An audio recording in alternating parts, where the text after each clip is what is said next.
Let me ask you a question that might ruin your childhood.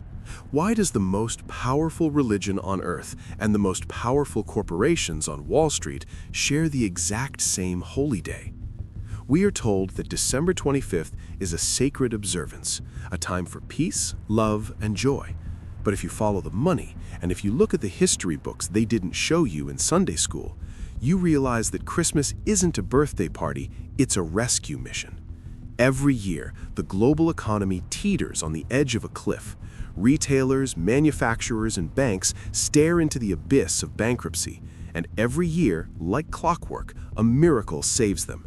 We call it the holiday spirit, but the economists call it Q4, the fourth quarter, the golden quarter. Here's the lie you currently believe. You think you buy gifts because you love your family, but by the end of this video, I'm going to prove to you that you buy gifts because you have been psychologically engineered to function as a mandatory stimulus package.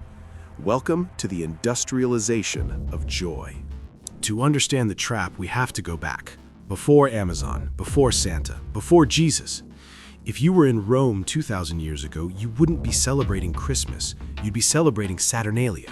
It was a week-long bender of gambling, feasting, and role reversal.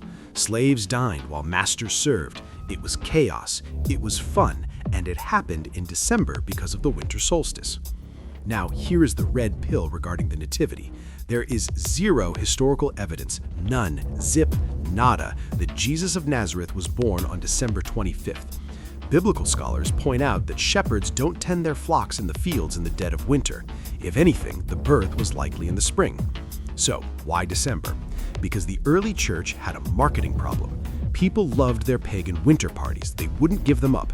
So the church did what any smart corporation does. They acquired the competition. They slapped a Christian label on a pagan festival.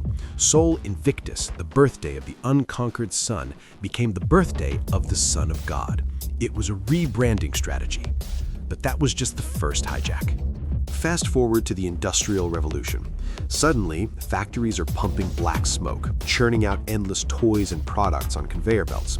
We had a supply surplus. If people only bought what they needed, the economy would crash. Corporations needed to invent a reason for people to buy things they didn't need. Enter the modern Santa Claus. Before the mid-19th century, St. Nicholas was a stern bishop, but retailers needed a pitchman. Did you know that Rudolph the Red-Nosed Reindeer wasn't ancient folklore? He was created by a copywriter for the Montgomery Ward department store in 1939.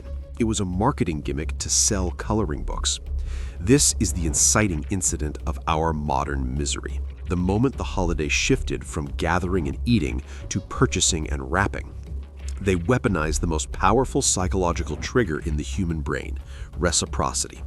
If someone gives you a gift, you feel a biological evolutionary urge to give one back. Retailers monetized this social contract. They created a gifting arms race. If you don't participate, you aren't just frugal, you're a bad person, you're a Grinch. And this is where the sensory details of the trap kick in. Think about it. The smell of cinnamon pumped into the mall HVAC systems to trigger nostalgia.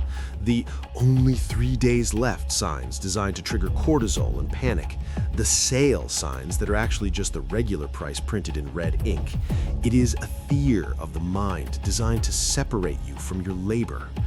And here is the moment where all hope is lost. The valley. December 26th.